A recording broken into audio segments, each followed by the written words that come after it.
क्या आपने कभी ऐसा महसूस किया है कि आप मेहनत तो बहुत कर रहे हैं, लेकिन जिंदगी फिर भी वहीं की वहीं है? क्या कभी ऐसा लगा कि कोई पुराना बोझ है जो दिखता नहीं, पर आपको रोकता जरूर है? क्या आपने ये सवाल खुद से कभी किया है? मेरी किस्मत कौन लिखता है? क्या मैं खुद, या मेरे कर्म, या फिर कोई अदृश्य आण? परमहंस योगानंद जी कहते हैं, हर आत्मा एक लंबी यात्रा पर है और पिछले जन्म के कर्म इस जन्म की राह तय करते हैं। आज की ये वीडियो आपके लिए एक आईना होगी, जहां हम बात करेंगे उन 20 गहरे सूत्रों की जो यह बताएंगे कि कैसे पिछले जन्म का कर्म आरण, कार्मिक डेट, आपकी वर्तमान किस्मत को चला रहा है। अगर आपने इस वीडियो को अंत तक देखा तो समझो आपने खुद को बदलने की चाबी पा ली। और हां, अगर आप चाहते हैं कि यह दिव्य ज्ञान और लोगों तक पहुंचे, तो कृपया लाइक करें, कमेंट करें कि आप ये वीडियो कहां से देख रहे हैं और सब्सक्राइब करना न भूलें, क्योंकि जब आप इस ज्ञान को साझा करते हैं तो वो कर्म बनता है जो आपकी किस्मत बदलता है। चलिए शुरू करते हैं। सूत्र 1। अगर आपकी जिंदगी में बार बार वही तकलीफें लौट कर आती हैं, तो समझिए आपने उनसे कभी सीख नहीं ली। वो पुराने जन्म की बकाया राशि है जो अब भी वसूल होनी बाकी है। परमहंस योगानंद जी कहते हैं, किस्मत कोई दैवी लॉटरी नहीं, यह आपके ही आत्मा द्वारा तय की गई पाठशाला है, जिसे आपने पिछले जन्मों में अधूरा छोड़ दिया। बहुत से लोग जीवन में यह सवाल उठाते हैं कि मेरे साथ ही ऐसा क्यों होता है? बार बार विश्वासघात, बार बार आर्थिक तंगी, बार बार रिश्तों में दर्द, बार बार हार। लेकिन वो कभी गहराई से यह नहीं समझते कि यह सब संयोग नहीं, संचित कर्म है। पिछले जन्मों में जो हमने बोया, वही अब इस जीवन की जमीन पर उग आया है। अगर किसी जन्म में आपने किसी की भावनाओं के साथ खेला, तो आज आप सच्चा प्यार चाहते हुए भी अधूरा रह जाते हैं। अगर आपने किसी की मेहनत का मूल्य नहीं चुकाया, तो इस जन्म में मेहनत के बाद भी सफलता नहीं मिलती। अगर आपने किसी का अपमान किया था, तो आज आप बार बार अपमानित होते हैं। यह सब वो आण हैं जिनका भुगतान आपकी आत्मा को करना ही है। और ब्रह्मांड की व्यवस्था इतनी सूक्ष्म और सटीक है कि एक भी कर्म, चाहे वह विचार मात्र ही क्यों ना हो, बिना परिणाम के नहीं जाता। यह कर्मों का चक्र तब तक चलता रहेगा जब तक आत्मा वह सीख नहीं लेती जिसके लिए वह बार बार जन्म ले रही है। आप देख रहे हैं ज्ञान शक्ति, वो स्थान जहां आत्मा को ज्ञान की अग्नि से जागृत किया जाता है। आज हम एक ऐसे विषय पर चर्चा करेंगे जिसे जानना हर उस व्यक्ति के लिए जरूरी है जो अपने जीवन में सच्चे और झूठे लोगों में फर्क करना चाहता है। परमहंस योगानंद जी कहते थे, हर मुस्कुराता चेहरा मित्र नहीं होता और हर मीठा बोलने वाला हृदय से शुद्ध नहीं होता। आज हम जानेंगे वो 20 सिद्धांत जो आपको सिखाएंगे कि मुंह पर मीठा बोलने वालों का असली चेहरा कैसे पहचाना जाए। परमहंस योगानंद जी कहते थे कि दुनिया में सबसे अधिक धोखा हमें उन लोगों से मिलता है जो हर समय मुस्कुराते हैं, मीठे बोल बोलते हैं और हर किसी की बिना सोचे समझे तारीफ करते हैं। ऐसे लोग दरअसल अंदर से खोखले होते हैं। उनका मकसद सामने वाले को प्रसन्न करना नहीं होता, बल्कि अपने किसी छिपे हुए स्वार्थ की पूर्ति करना होता है। जो हर किसी की तारीफ करता है, उसके पास न तो विवेक होता है, न ही आत्मबल। वो उस पक्षी के समान होता है जो हर डाल पर बैठना चाहता है, लेकिन अंत में किसी एक का भी नहीं रहता। चापलूसी एक ऐसा विष है जो आत्मा की सच्चाई को ढंक देता है। जब कोई इंसान हर किसी की तारीफ करता है, चाहे वह योग्य हो या अयोग्य, तो वो व्यक्ति केवल सामाजिक स्वीकृति प्राप्त करना चाहता है, न कि संबंधों में सच्चाई। ऐसे अवसरवादी लोग हर बात को अपने लाभ के दृष्टिकोण से देखते हैं।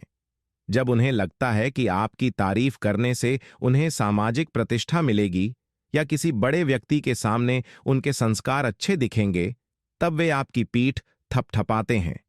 लेकिन जब वही लोग निजी बातचीत में होते हैं, तो या तो मौन हो जाते हैं या आपकी आलोचना किसी और के कान में फूंक देते हैं। परमहंस योगानंद इस प्रवृत्ति को छल की मधुरता कहते हैं। वे बताते हैं कि जिस प्रकार नाग अपने फन को फूलों से ढक कर बैठता है, वैसे ही ये लोग भी अपने विष को शब्दों की मिठास में लपेटकर प्रस्तुत करते हैं। सच्चा मित्र वो होता है जो आपकी प्रशंसा तब करे जब कोई न देख रहा हो, सिर्फ इसलिए नहीं कि वो कहना चाहता है, बल्कि इसलिए कि वो महसूस करता है। इसलिए जब कोई केवल भीड़ में आपकी तारीफ करे और एकांत में मौन रहे, तो सावधान हो जाइए। शायद वो आपकी छवि से प्रेम करता है, आपसे नहीं। सच्चा मित्र आपको सच्चाई बताएगा, मीठा झूठ नहीं देगा। परमहंस योगानंद जी स्पष्ट रूप से कहते हैं कि सच्चे रिश्ते सत्य की नींव पर टिके होते हैं, न कि झूठी तारीफों और मीठे शब्दों के महल पर।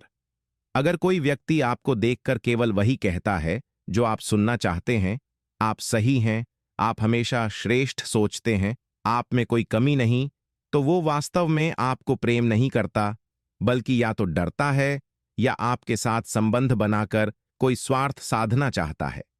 सच्चा मित्र वही होता है जो आपके चेहरे पर मुस्कान लाने के लिए झूठ न बोले, बल्कि जरूरत पड़ने पर आंखें खोलने वाला सच कहने की हिम्मत रखे।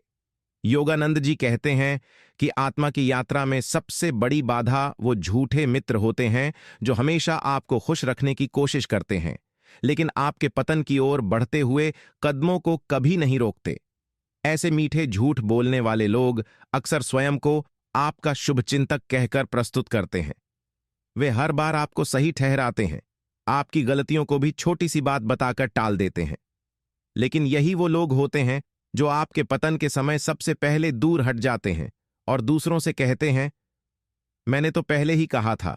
कभी कभी एक पत्नी अपनी पूरी जिंदगी इस उम्मीद में बिता देती है कि उसका पति चाहे जैसे भी हो, गुस्सैल हो या शांत, लापरवाह हो या जिम्मेदार, लेकिन अगर उसका नाम उसकी किस्मत में लिखा है तो वो अगले जन्म में भी वही बनेगा, उसका पति। क्योंकि औरत जब रिश्ता निभाती है तो वो सिर्फ इस जन्म की बात नहीं सोचती, वो हर वचन, हर भावना, हर आंसू अगले जन्मों तक निभाने के लिए देती है। वो अपने प्यार को सिर्फ पल भर की मोहब्बत नहीं मानती, बल्कि उसे आत्मा का बंधन समझती है, जो जन्म जन्मांतर तक साथ निभाने का वादा होता है। कितना भी कठिन हो जीवन, कितनी भी ठोकरें खानी पड़े, लेकिन एक पत्नी हर जन्म में उसी को चाहती है जिससे उसने एक बार सच्चा प्रेम किया हो, क्योंकि वो मानती है कि अगर भाग्य में लिखा है तो चाहे लाखों जन्म बदल जाएं, वो मिलेंगे जरूर, फिर से एक पति और पत्नी के रूप में। कभी कभी जिंदगी में ऐसा रिश्ता मिल जाता है जो तर्क से नहीं, सिर्फ भावनाओं से समझा जा सकता है। एक पत्नी जब अपने पति से प्रेम करती है तो वो प्रेम सिर्फ शरीर या इस जन्म की सीमाओं में कैद नहीं होता, वो प्रेम आत्मा से आत्मा का जुड़ाव बन जाता है। परमहंस योगानंद जी कहते हैं कि सच्चा प्रेम वही होता है जिसमें आत्मा की गहराई से जुड़ाव होता है, ऐसा जुड़ाव जो समय, मृत्यु और जन्मों की सीमाएं पार कर जाएं। एक पत्नी जब अपने पति की सेवा करती है, उसके सुख दुख में भागीदार बनती है, तो वो केवल एक पारिवारिक कर्तव्य नहीं निभा रही होती, वो एक आध्यात्मिक बंधन को मजबूत कर रही होती है। चाहे पति जैसा भी हो, गुस्सैल, लापरवाह या कठोर, लेकिन अगर किस्मत की रेखाओं में उसका नाम लिखा है तो वो हर जन्म में वही पति बनेगा। और यही सच्ची नारी शक्ति होती है जो हर जन्म में उसी आत्मा को पहचान लेती है जिससे उसने एक बार प्रेम किया हो। योगानंद जी कहते हैं कि आत्मा अपनी यात्रा में उन आत्माओं को बार बार खींचती है जिनसे उसका विशेष कर्मिक संबंध होता है। इसलिए अगर एक पत्नी ने अपने पति के लिए निष्कलंक प्रेम, सेवा, त्याग और समर्पण किया है तो ब्रह्मांड की कोई शक्ति उसे अगला जन्म साथ बिताने से रोक नहीं सकती। यहां तक कि अगर पति ने अपनी पत्नी को इस जन्म में समझा नहीं, उसे कष्ट दिया, तब भी अगर पत्नी का प्रेम निष्कलंक रहा तो वो पुण्य उस आत्मा को अगले जन्म में बेहतर रूप में लौटा देगा। योगानंद जी ने लिखा है कि हमारे जीवन में जो लोग बार बार आते हैं वो कोई संयोग नहीं होते, वो हमारे साथ गहरे कर्मों से बंधे होते हैं। पति पत्नी का संबंध भी ऐसा ही होता है। अगर इस रिश्ते में प्रेम सच्चा है, सेवा सच्ची है और आत्मा से आत्मा की पुकार है, तो अगला जन्म भी इस डोर को तोड़ नहीं सकता। इसलिए अगर किसी पत्नी के दिल में यह सवाल उठे कि क्या वह अपने पति को अगले जन्म में भी पाएगी, तो जवाब है हां। यदि उसका प्रेम सच्चा है और उसने अपने कर्मों से इस बंधन को पवित्र किया है तो वो साथ निश्चित ही मिलेगा। फिर चाहे जन्म बदल जाए, शरीर बदल जाए, नाम बदल जाए, आत्मा उस प्रेम को पहचान ही लेती है। परमहंस योगानंद जी ने कहा है कि आत्मा अमर है और उसका संबंध केवल एक जीवन, एक शरीर या एक नाम से नहीं होता। जब कोई पत्नी किसी पुरुष से प्रेम करती है, वह प्रेम जो किसी शर्त पर नहीं टिका, जो किसी लालच या दिखावे से नहीं जुड़ा, तो वह प्रेम दरअसल आत्मा की पुकार होती है। वह पुकार जो न केवल इस जन्म के लिए होती है, बल्कि पिछले जन्मों से आती है और अगले जन्मों तक जाती है। योगानंद जी मानते थे कि इस धरती पर हर आत्मा अपने पूर्व जन्मों के कर्मों की यात्रा पर है, और जीवन में जो भी व्यक्ति हमारे पास आता है, चाहे वह माँ हो, भाई हो, दोस्त हो या पति, वह सिर्फ संयोग नहीं बल्कि एक गहरा कर्मिक बंधन होता है। पति पत्नी का संबंध इन सब में सबसे गहरा और सबसे भावनात्मक बंधन माना गया है। एक पत्नी जब पूरी निष्ठा से अपने पति का साथ निभाती है, जब वह हर कष्ट में भी उसका हाथ नहीं छोड़ती, तो वह ब्रह्मांड के उस नियम को निभा रही होती है जिसे धर्म कहते हैं, और यही धर्म उसके आत्मिक विकास का मार्ग बनता है। योगानंद कहते हैं कि जब आत्मा सच्चे प्रेम से किसी आत्मा को पुकारती है, तो समय और मृत्यु की सारी सीमाएं टूट जाती हैं। अगर किसी पत्नी ने अपने पति के लिए रातों को जागकर प्रार्थना की है, आंसुओं में भी उसके सुख की कामना की है और हर अपमान को चुपचाप सहा है, तो वह प्रेम सिर्फ एक स्त्री का नहीं, एक देवी का बन जाता है। ऐसा प्रेम पुनर्जन्मों में भी आत्मा को खींच लाता है। योगानंद जी लिखते हैं कि जब दो आत्माओं के बीच कोई ऐसा गहरा अनुभव होता है जिसमें त्याग, तपस्या और भक्ति शामिल हो, तो वह आत्माएं अगली बार जन्म लेकर फिर मिलती हैं, क्योंकि उस अधूरे प्रेम को ब्रह्मांड पूरा करता है। इसलिए अगर कोई स्त्री सोचती है कि क्या वह अपने उसी पति को फिर पाएगी, तो उसका उत्तर हां है। अगर उसका प्रेम सच्चा था और उसने अपने कर्म से इस संबंध को पवित्र किया है, तो वह आत्मा अगली बार भी उसकी तलाश में जन्म लेगी और मिलन फिर होगा, शायद नए शरीर में, नए समय में। लेकिन वही आत्मा, वही प्रेम, वही बंधन।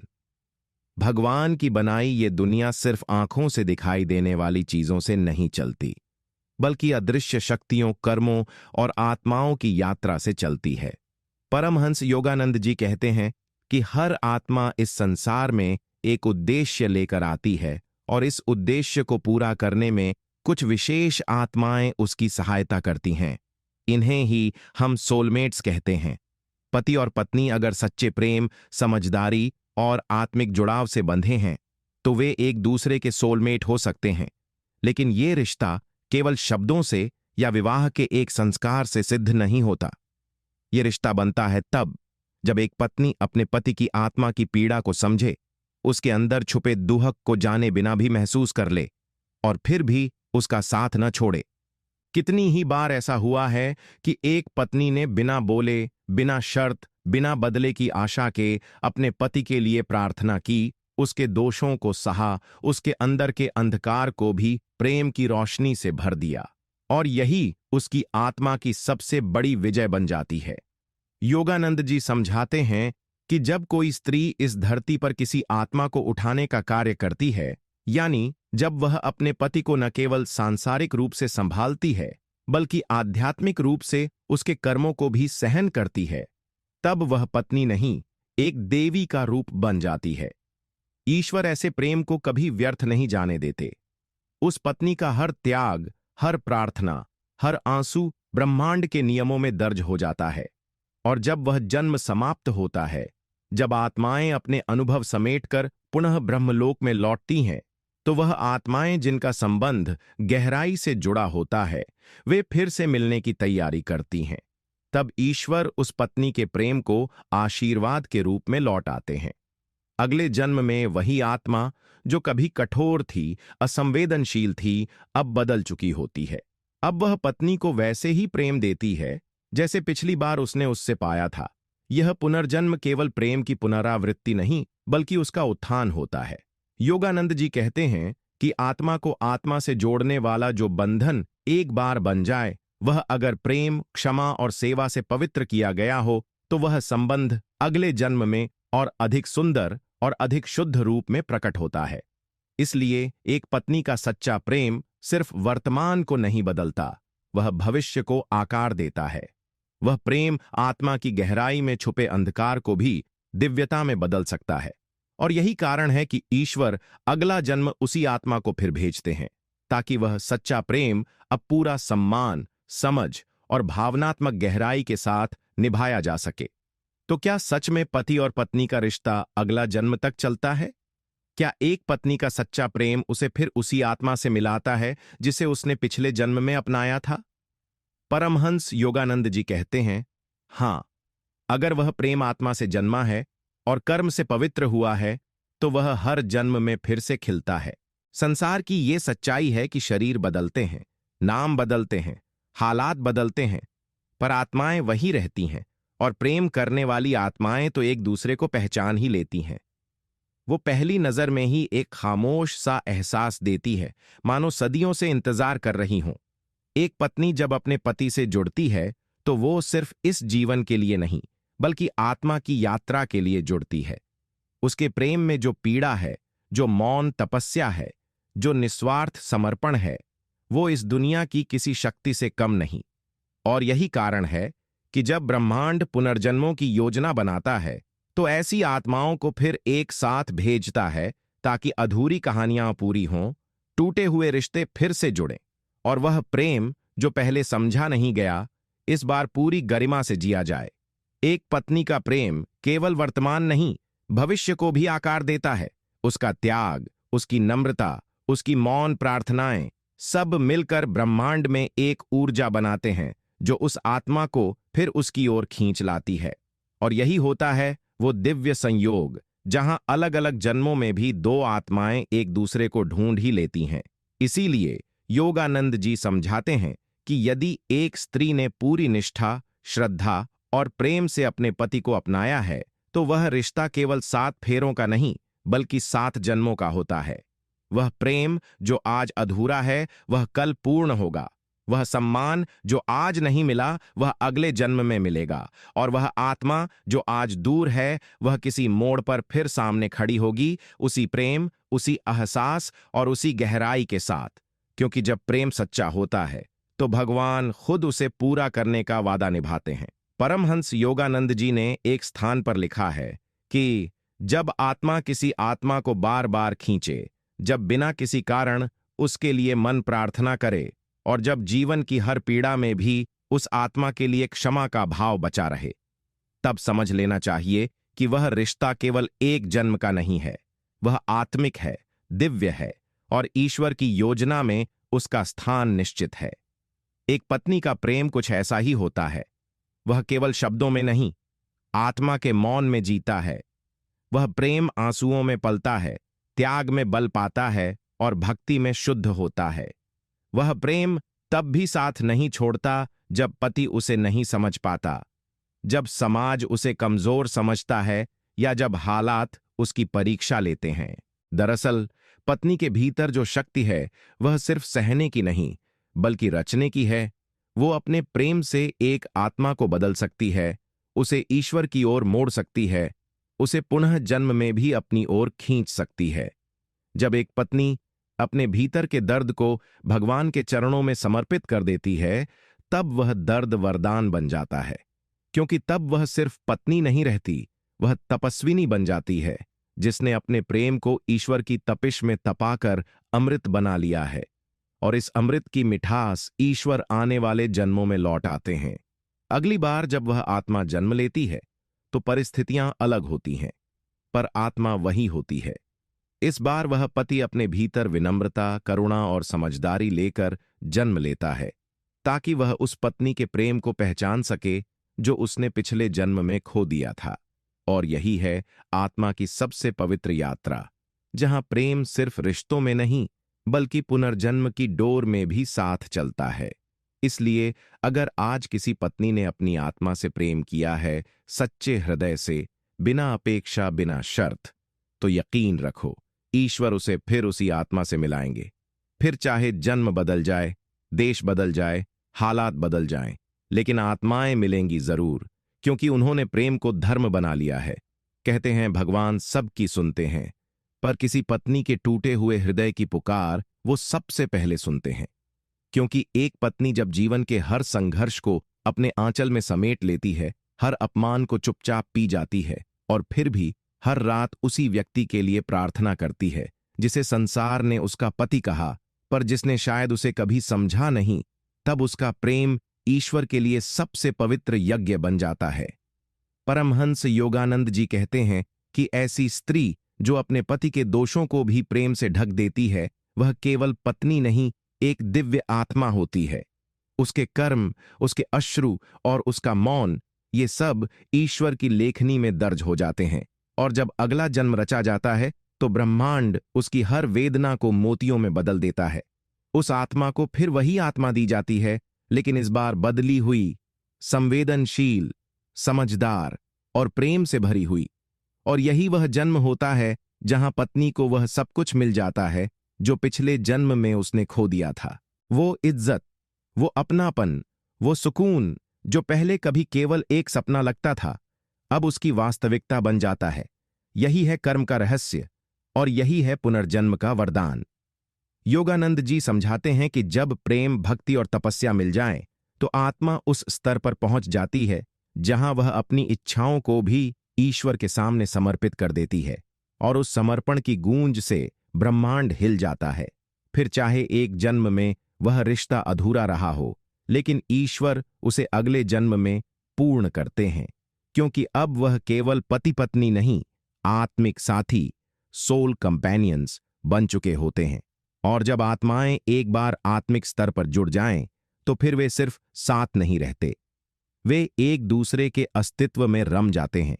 यही है सच्चे प्रेम की पूर्णता और यही है उस पत्नी की जीत। वहां हर अश्रु की गिनती होती है, हर पुकार सुनी जाती है और हर प्रेम की तपस्या का फल जरूर दिया जाता है। शायद आज नहीं, लेकिन अगले जन्म में अवश्य। योगानंद जी बताते हैं कि आत्मा का संबंध शरीर से बड़ा होता है। एक पत्नी का अपने पति से जुड़ाव केवल एक सामाजिक कर्तव्य नहीं, बल्कि पूर्व जन्मों के कर्मों की निरंतरता होती है। और जब वह निरंतरता प्रेम, क्षमा और भक्ति से भरी होती है, तो वह आत्माएं फिर एक साथ जन्म लेती हैं। पर इस बार समीकरण बदल जाते हैं। इस बार वह पत्नी उस ऊंचाई पर होती है जहां वह सम्मान की अधिकारिणी बनती है। अब उसका प्रेम कमजोर नहीं बल्कि शक्तिशाली होता है, और उसका पति, वह अब केवल नाम से नहीं, कर्म से भी उसका होता है। क्योंकि ब्रह्मांड ने देखा है कि उसने कितना सहा, कितना जिया और कितनी बार उस प्रेम को टूटने नहीं दिया।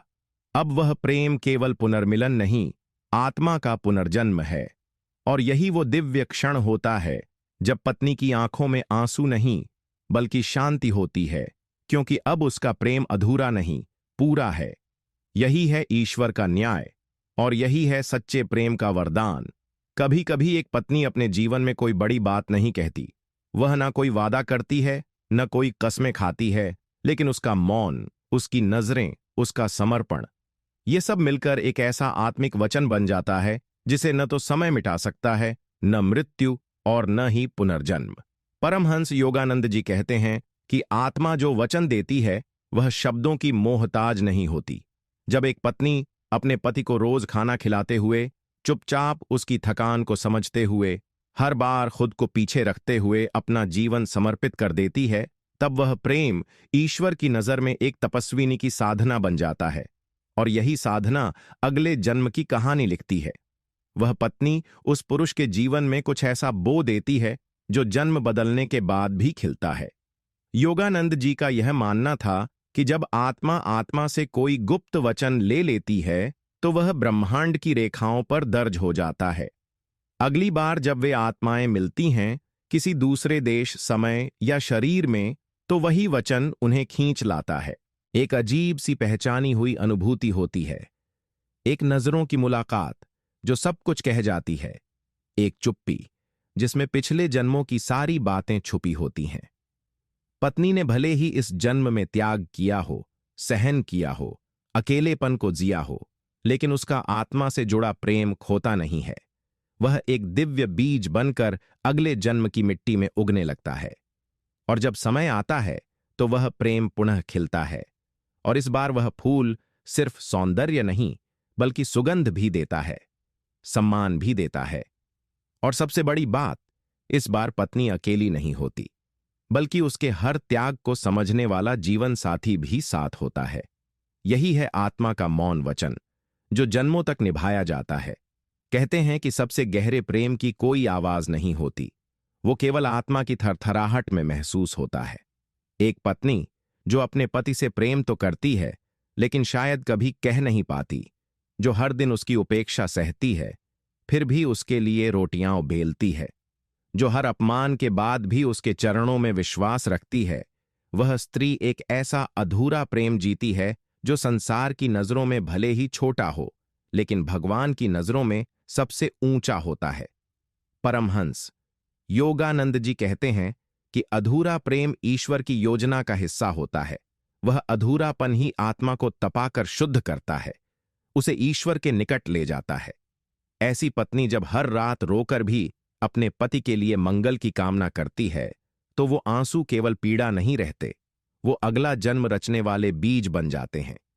ईश्वर उस पत्नी की आत्मा से निकलती हर हूक को सुनते हैं, हर आह को संजोते हैं, और जब उसका शरीर थक जाता है, जब उसके शब्द चुप हो जाते हैं, तब ईश्वर बोलते हैं।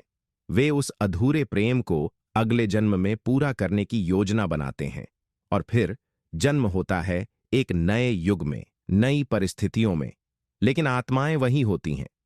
इस बार पत्नी का प्रेम फिर अधूरा नहीं रहता, क्योंकि इस बार भगवान खुद साक्षी होते हैं। पति भी इस बार उस प्रेम को पहचानता है, क्योंकि अब उसकी आत्मा भी परिपक्व हो चुकी होती है। वह अब न केवल पत्नी को देखता है, बल्कि उसके भीतर बसे ईश्वर को भी देखता है। यही है अधूरे प्रेम की नियति, जो एक जन्म में भले ही टूट जाए, लेकिन अगले जन्म में वह एक आशीर्वाद बनकर लौटता है। और जब आत्माएं मिलती हैं, तो सिर्फ दो लोग नहीं मिलते, दो युग, दो जन्म और दो अधूरी कहानियां एक हो जाती हैं। पूर्णता में, शांति में और दिव्यता में धैर्य। यह एक ऐसा शब्द है जो सुनने में छोटा लगता है, लेकिन जब कोई पत्नी इसे अपने जीवन में उतार लेती है, तो वह साधारण स्त्री नहीं रहती, वह एक जीवित तपस्विनी बन जाती है। परमहंस योगानंद जी कहते हैं कि स्त्री के भीतर छिपा धैर्य संसार की किसी भी शक्ति से बड़ा होता है। एक पत्नी जब अपने पति की बेरुखी, कठोरता या उपेक्षा को सहती है और फिर भी प्रेम में कमी नहीं आने देती, तब वह केवल एक गृहस्थ जीवन नहीं, बल्कि एक आध्यात्मिक साधना जी रही होती है। यह धैर्य धीरे धीरे उसकी आत्मा को चमकाने लगता है। वह हर पीड़ा, हर अस्वीकार को अपने भीतर समेटकर भी बाहर केवल स्नेह ही देती है। न वह शिकायत करती है, न किसी के सामने अपना दुख बयां करती है। वह चुपचाप ईश्वर के सामने अपनी पीड़ा रखती है, और यही मौन ईश्वर की सबसे गूंजती हुई प्रार्थना बन जाती है। योगानंद जी लिखते हैं कि जब आत्मा पूरी श्रद्धा और धैर्य से प्रेम निभाती है, तो वह प्रेम केवल कर्म नहीं, उसका भाग्य बन जाता है। ईश्वर खुद उस धैर्य को देख रहे होते हैं, और जब यह जन्म समाप्त होता है, जब आत्मा अपने कर्मों की गठरी लेकर ईश्वर के सामने जाती है, तो उस पत्नी का धैर्य सबसे चमकते हुए आभूषण की तरह सामने आता है। तब ब्रह्मांड निर्णय करता है कि अगले जन्म में वह पत्नी अधूरी नहीं रहेगी, उसके प्रेम को पूरा सम्मान मिलेगा, और उसका साथी इस बार सिर्फ नाम का पति नहीं, आत्मा से जुड़ा जीवन साथी होगा। और यही ईश्वर का न्याय है। एक पत्नी का धैर्य भले ही इस जन्म में लोगों की नजरों से छुपा रहे, लेकिन वह ईश्वर की दृष्टि से कभी नहीं छुपता। वह हर आंसू की कीमत जानते हैं, हर चुप्पी का अर्थ समझते हैं, और जब पुनर्जन्म होता है, तो उस धैर्य को उसका फल मिलता है। एक ऐसा जीवन साथी जो न केवल पत्नी को समझता है, बल्कि उसका सम्मान करता है, उसकी आत्मा को स्पर्श करता है। यही है उस स्त्री की साधना की पूर्णता, और यही है ईश्वर की सबसे सुंदर योजना। जब आत्मा बार बार एक ही आत्मा की ओर खींचती है, जब वर्षों का इंतजार थमता नहीं, जब जन्म जन्मांतर तक एक ही व्यक्ति के लिए आंखें खोजती हैं, तो समझ लेना चाहिए कि यह कोई साधारण प्रेम नहीं, यह ईश्वर द्वारा स्वयं रचित प्रेम है। परमहंस योगानंद जी ने कहा है कि आत्मा जो प्रेम करती है, वह प्रेम समय और मृत्यु की सीमाओं से परे चला जाता है। और जब कोई पत्नी अपने भीतर उस प्रेम को संजोए रखती है, पूरी निष्ठा, धैर्य और समर्पण के साथ, तो वह प्रेम केवल सांसारिक नहीं रहता, वह आध्यात्मिक बन जाता है। एक जन्म में वह प्रेम चाहे जितना भी टूटा हो, अधूरा रहा हो, ठुकराया गया हो, लेकिन अगर वह सच्चा था तो वह पुनर्जन्म में लौटता है। और इस बार वह केवल प्रेम बनकर नहीं आता, वह पूरा जीवन बनकर आता है। वह पति जो कभी उदासीन था, इस बार संवेदनशील होता है। वह घर जो कभी बोझ लगता था, अब मंदिर बन जाता है। स्त्री जिसने एक जन्म केवल सहा, इस बार वह आदर, अपनापन और आत्मिक जुड़ाव पाती है। यह वही कहानी है जो एक पत्नी ने अपने आंसुओं से लिखी थी, जो उसके मौन ने रची थी और जिसे ईश्वर ने अपने हस्ताक्षर से पूरा किया। यही है पुनर्जन्म की सबसे सुंदर व्याख्या। योगानंद जी कहते हैं कि जब आत्माएं अपनी यात्रा में पवित्र प्रेम को बार बार खोजती हैं, तो अंततः वे उसे पा ही लेती हैं। चाहे वो प्रेम पिछले जन्म में अधूरा रह गया हो, पर अगले जन्म में वह एक फूल बनकर खिलता है, जिसकी खुशबू में तपस्या भी होती है और तृप्ति भी। इसलिए यदि आज कोई पत्नी यह सोचती है कि क्या वह अपने पति को अगले जन्म में भी पाएगी, तो उत्तर है हाँ। अगर तुम्हारा प्रेम सच्चा था, त्याग निष्कलंक था और आत्मा ने ईश्वर पर भरोसा नहीं छोड़ा, तो वह आत्मा फिर लौटेगी, फिर उसी चुप मुस्कान के साथ, और इस बार तुम्हारा हाथ कभी नहीं छोड़ेगी। यही है प्रेम की पूर्णता और यही है आत्मा की मुक्ति। कभी कभी यह प्रश्न भीतर उठता है, यदि प्रेम इतना सच्चा था तो फिर अधूरा क्यों रहा? यदि पत्नी ने अपने जीवन का हर पल समर्पण में जिया, तो उसे उसके प्रेम का पूरा साथ इसी जन्म में क्यों नहीं मिला? परमहंस योगानंद जी कहते हैं कि ईश्वर की योजना हमारी समझ से बहुत ऊंची होती है। वह जानते हैं कि कब आत्मा को तपाकर पवित्र करना है, कब प्रेम को अधूरा छोड़ना है ताकि वह पूर्णता की प्यास में गहराता जाए, और कब उस अधूरे प्रेम को एक दिव्य मिलन में बदलना है। कई बार एक पत्नी को इस जीवन में केवल सेवा और त्याग ही मिलता है, लेकिन यही सेवा ही तो उसके प्रेम को ईश्वर तक पहुंचाती है। जब वह बिना शिकायत के, बिना अपेक्षा के, केवल समर्पण में जीवन बिताती है, तो वह प्रेम सांसारिक नहीं, आत्मिक तपस्या बन जाता है। और भगवान ऐसी तपस्या को कभी व्यर्थ नहीं जाने देते। वह देख रहे होते हैं कि किस स्त्री ने अपने दुख छिपा लिए, किसने हर अपमान के बदले मौन रख लिया और किसने हर चोट को चुपचाप ईश्वर के चरणों में अर्पित कर दिया। योगानंद जी समझाते हैं कि जब ब्रह्मांड में कोई आत्मा इस स्तर की तपस्या करती है, तो उसकी अगली यात्रा बिल्कुल अलग लिखी जाती है। अगले जन्म में उसे वही आत्मा मिलती है जिससे उसका बंधन अधूरा रह गया था, लेकिन इस बार परिस्थितियां बदली होती हैं। इस बार उसका प्रेम सिर्फ समझा ही नहीं जाता, बल्कि पूजा जाता है। उसका त्याग केवल अनुभव नहीं किया जाता, बल्कि उसका सम्मान किया जाता है। यही ईश्वर का न्याय है। वह प्रेम को अधूरा नहीं छोड़ते, वह केवल उसे एक ऊंचे उद्देश्य के लिए स्थगित करते हैं। इसलिए अगर कोई पत्नी आज ये सोचकर रोती है कि उसका प्रेम क्यों नहीं फलित हुआ, तो ईश्वर उससे बस इतना कहते हैं, मैंने सब देखा है, अब अगले जन्म में तुझे तेरा हक मिलेगा, और वह भी सम्मान सहित। कुछ प्रेम इतने पुराने होते हैं कि वे शब्दों में नहीं आते, केवल आत्मा की गहराई में महसूस होते हैं। परमहंस योगानंद जी कहते हैं कि कुछ आत्माएं हजारों वर्षों से एक दूसरे को ढूंढ रही होती हैं, हर जन्म में, हर युग में, हर रूप में। जब एक पत्नी इस जन्म में अपने पति से ऐसा प्रेम करती है जो शब्दों से नहीं बल्कि मौन से गूंजता है, ऐसा प्रेम जो उसकी हर पीड़ा के पार भी जीवित रहता है, तो समझ लेना चाहिए कि वह आत्मा कोई साधारण आत्मा नहीं, वह एक प्राचीन आत्मा है जो कई जन्मों से प्रेम को निभा रही है। वह स्त्री, वह पत्नी, वो केवल इस जन्म की नहीं, कई जन्मों की यात्रा लेकर आई है, और उसका प्रेम भी वैसा ही पुराना, गहरा और मजबूत होता है। जब वह पत्नी अपने भीतर हर दुख को दबा लेती है और फिर भी अपने पति के लिए भगवान से प्रार्थना करती है, तो वह केवल एक स्त्री नहीं बल्कि एक युगों से जागृत आत्मा बन जाती है, जिसे ईश्वर भी आदर से देखते हैं। योगानंद जी लिखते हैं कि ऐसी आत्माएं जब पुनः जन्म लेती हैं, तो वे एक दूसरे को खोज निकालती हैं, बिना नाम के, बिना चेहरे की पहचान के, केवल आत्मा की सुगंध से। इसलिए अगर आज एक पत्नी यह समझ नहीं पा रही कि क्यों उसका प्रेम केवल त्याग बनकर रह गया है, क्यों उसे बदले में कुछ नहीं मिला, तो वह यह जाने कि वह आत्मा अपनी अगली यात्रा के लिए ईश्वर के विशेष आशीर्वाद में जा रही है। क्योंकि हर जन्म में प्रेम को शब्द नहीं मिलते, कभी कभी केवल कर्म मिलता है, और यह कर्म ही अगली बार उसे ऐसा प्रेम बनकर लौट आता है जो अधूरा नहीं, परमात्मा की योजना का साक्षात प्रमाण होता है। इस बार जब वह आत्मा लौटती है तो दुनिया उसे प्रेमी कहती है, लेकिन ईश्वर उसे पूरे हुए वचन की आत्मा कहते हैं।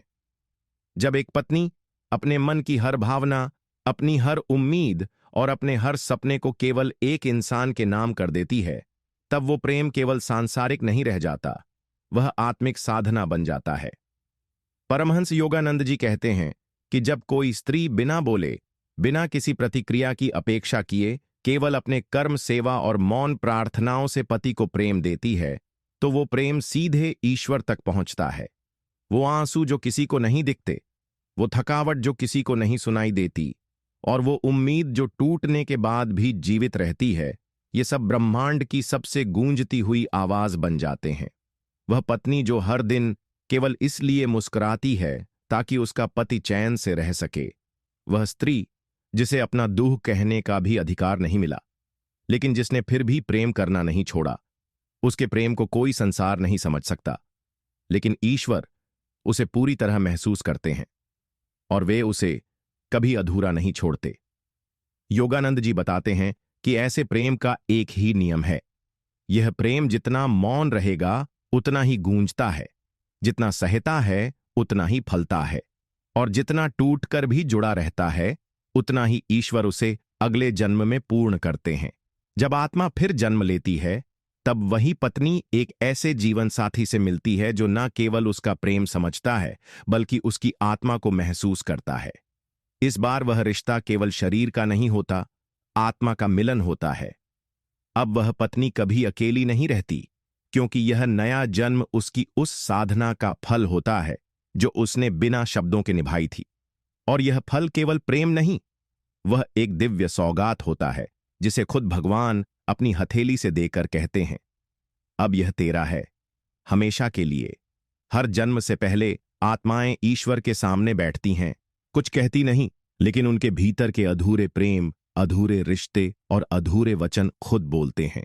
परमहंस योगानंद जी कहते हैं कि आत्मा का प्रेम शब्दों से नहीं, ऊर्जा से जुड़ता है, और वही ऊर्जा दो आत्माओं के बीच एक आत्मिक करार, सोल एग्रीमेंट बनाती है। एक पत्नी जिसने अपने पति से इस जीवन में केवल प्रेम किया लेकिन बदले में कुछ भी न मांगा, उसकी आत्मा उस करार को अगले जन्म के लिए और पवित्र कर देती है। वो वचन जो कभी नहीं बोले गए, वो वादे जो अधूरे रह गए, और वो साथ जो परिस्थितियों के कारण टूट गया, वे सब अगले जन्म की पटकथा बनते हैं। जब एक स्त्री चुपचाप अपने भाग्य को सहती है, लेकिन फिर भी अपने पति के लिए प्रेम छोड़ती नहीं, तब वह केवल एक पतिव्रता नहीं, बल्कि एक जागृत आत्मा बन जाती है जो ईश्वर के ध्यान में प्रवेश कर चुकी होती है।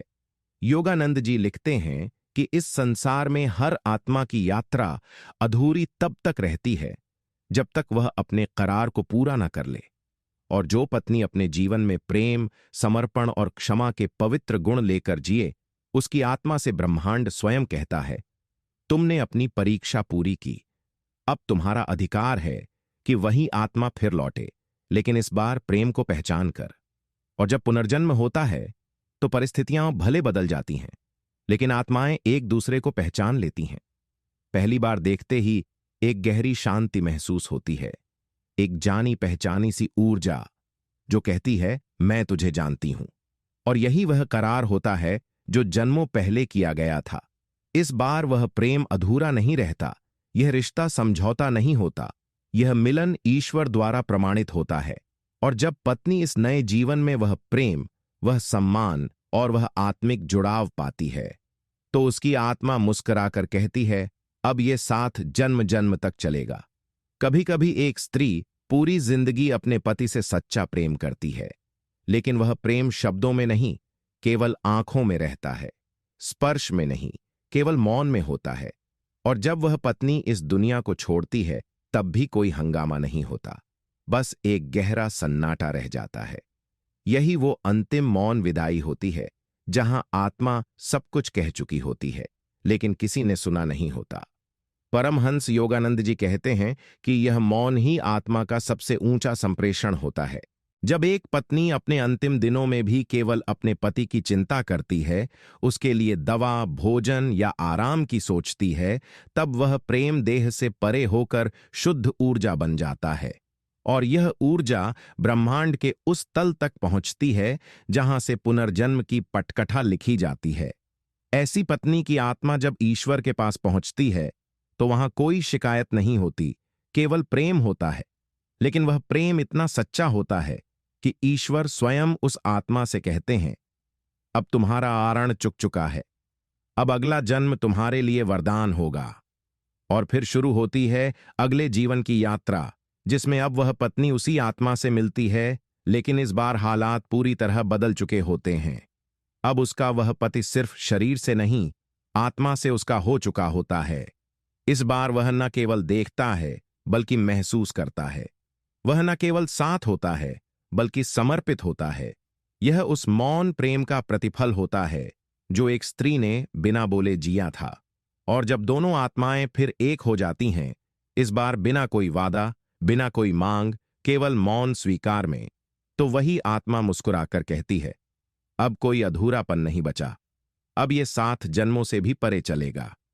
जब कोई पत्नी सच्चे हृदय से अपने पति को प्रेम करती है, तो वह केवल साथ निभाने वाली नहीं रहती, वह एक अदृश्य रक्षक बन जाती है।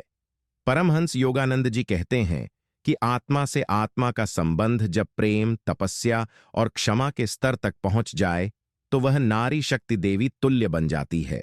वह न केवल घर को संभालती है, बल्कि अपने पति के भाग्य, उसकी आत्मिक दिशा और उसके कर्मों को भी अपने प्रेम से ढक देती है।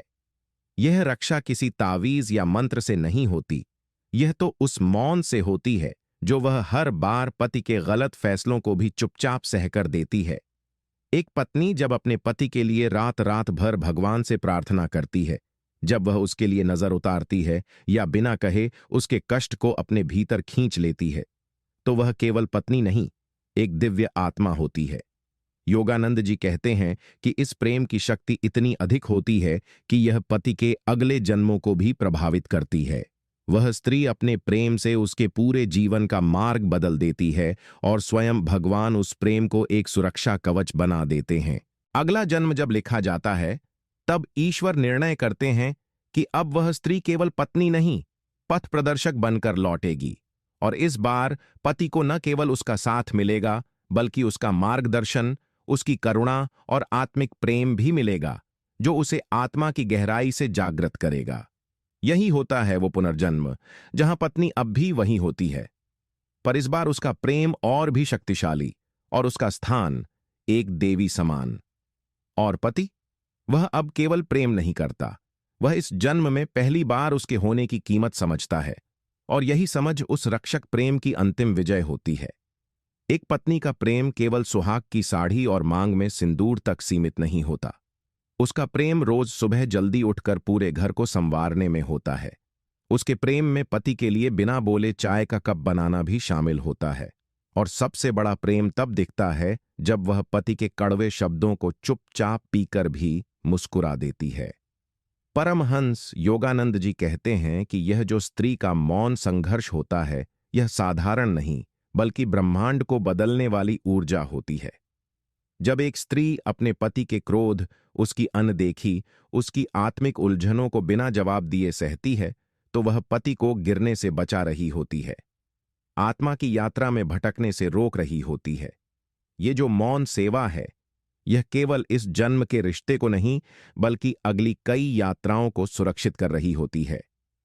योगानंद जी समझाते हैं कि जब एक पत्नी इस स्तर का प्रेम करती है, जहां वह जवाब नहीं देती, शिकायत नहीं करती, बस रोज एक नया त्याग करती है, तब उसका प्रेम स्वयं ईश्वर की योजना का हिस्सा बन जाता है।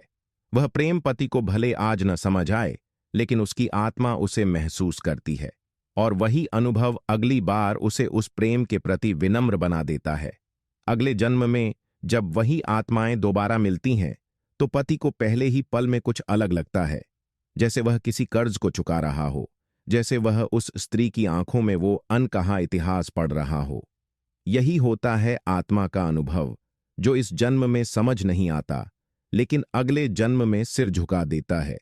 और तब वह स्त्री जो कभी मौन रही थी, अब सम्मान में बोली जाती है।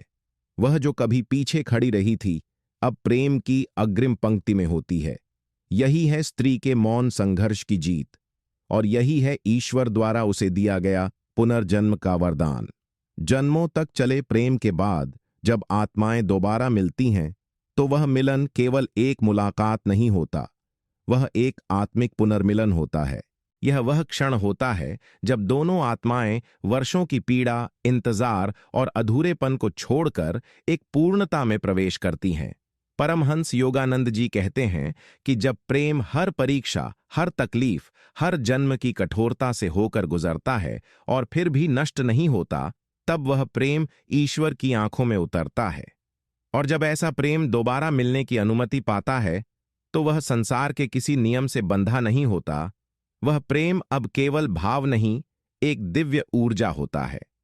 उस पुनर्मिलन में न कोई अपेक्षा होती है, न कोई शिकायत। पति और पत्नी अब केवल एक दूसरे के शरीर से नहीं, आत्मा से जुड़ चुके होते हैं। अब वह स्त्री जो पिछले जन्म में मौन में थी, अब सम्मान के साथ बोली जाती है। अब वह पुरुष जो पहले अनदेखी करता था, अब श्रद्धा से उसके चरणों में प्रेम रखता है। और इस बार वे दोनों किसी सामाजिक बंधन के लिए नहीं, बल्कि ईश्वर के आशीर्वाद के साथ एक हुए होते हैं। योगानंद जी ने यह भी लिखा है कि जब दो आत्माएं पुनः एक हो जाती हैं, तो उनके चारों ओर की ऊर्जा भी बदल जाती है। उनका जीवन शांत, सरल और आध्यात्मिक हो जाता है। उनका प्रेम अब पूजा बन चुका होता है। वे अब एक दूसरे की कमियां नहीं गिनते, बल्कि एक दूसरे की आत्मा की गहराई में उतर जाते हैं। यह वही प्रेम होता है जो जन्मों पहले अधूरा छोड़ दिया गया था, ताकि वह पूर्णता के योग्य बन सके। और जब यह मिलन होता है, तो सृष्टि में एक कंपन होता है, जैसे ईश्वर मुस्कुराकर कह रहा हो, अब समय आ गया था, अब तुम दोनों पूरे हो गए हो। यही होता है आत्मा का पुनर्मिलन, और यही वह प्रेम होता है जो समय, मृत्यु और पुनर्जन्म से भी परे है।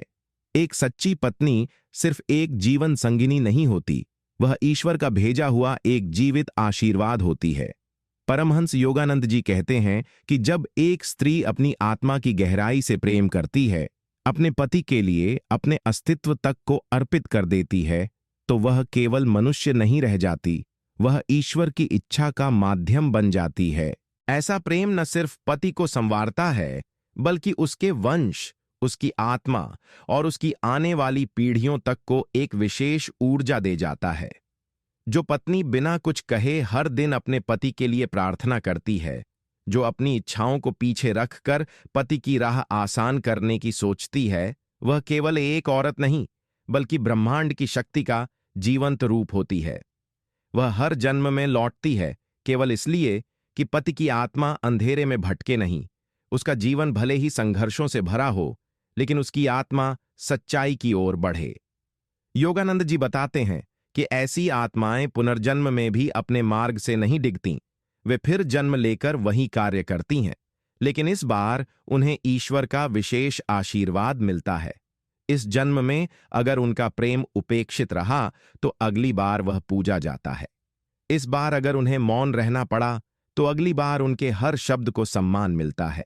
और जब वह पति उन्हें पहचानता है, तो उसकी आत्मा कहती है, तू वही है जो हर जन्म में मुझे बचाने आई थी, और मैं हर जन्म में तुझे खो बैठा था। यह क्षण केवल पुनर्मिलन नहीं होता, यह वह क्षण होता है जब पत्नी का प्रेम, तपस्या और करुणा तीनों एक साथ फलित होते हैं। तब ईश्वर मुस्कुराते हैं, क्योंकि उन्होंने जो आत्मा पृथ्वी पर भेजी थी प्रेम सिखाने के लिए, उसने अपना कार्य पूरा कर दिया। कभी कभी दो लोग पहली बार मिलते हैं, बात करते हैं, और अचानक उनके भीतर एक अजीब सी शांति उतरती है, जैसे कहीं कुछ थम गया हो, जैसे कोई तलाश पूरी हो गई हो। यही वह दिव्य क्षण होता है जिसे परमहंस योगानंद जी आत्मा की गहरी पहचान कहते हैं। ये आत्माएं भले ही इस जन्म में पहली बार मिल रही हों, लेकिन इनके बीच कोई नया परिचय नहीं होता। ये पहचान जन्मों पुरानी होती है। वो स्त्री जो इस जन्म में फिर से पत्नी बनी है, वह उस आत्मा की वही रक्षक है जिसने पिछले जन्मों में हर तूफान को सहा था। और पति, उसे न समझ में आने वाला खिंचाव होता है, जैसे वह उसके बिना अधूरा था और अब वह उसके पास आकर पूरा हो गया हो।